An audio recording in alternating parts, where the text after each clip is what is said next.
மற்ற ஆப் மாதிரி இல்லாம தட்சால் ட்ரிப் சிட்டியை தவிர தமிழகம் முழுவதும் எல்லா டவுன்லயும் இருக்கு. லோக்கல்ல மட்டும் இல்லாம ரெண்டல், அவுட் ஸ்டேஷன் ட்ரிப் டியூட்டின்னு எல்லா டவுனுக்கும் போகலாம். கீழே டிஸ்கிரிப்ஷன்ல இருக்க லிங்கை கிளிக் பண்ணி தட்சால் ட்ரிப்பை டவுன்லோட் பண்ணி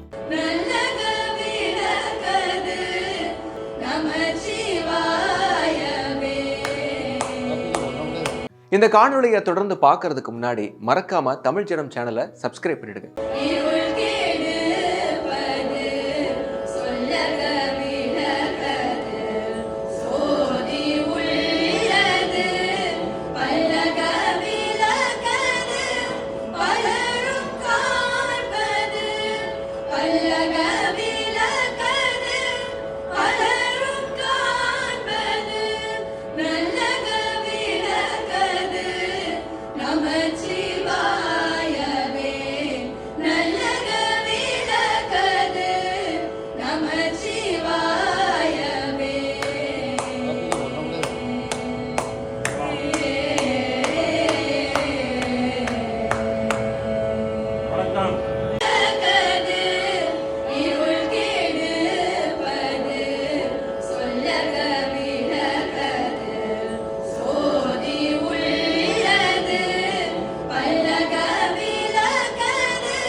இது போன்ற சுவாரஸ்யமான புது தகவல்களை தெரிஞ்சுக்க தமிழ் ஜனம் சேனலை உடனே சப்ஸ்கிரைப் பண்ணிக்கோங்க.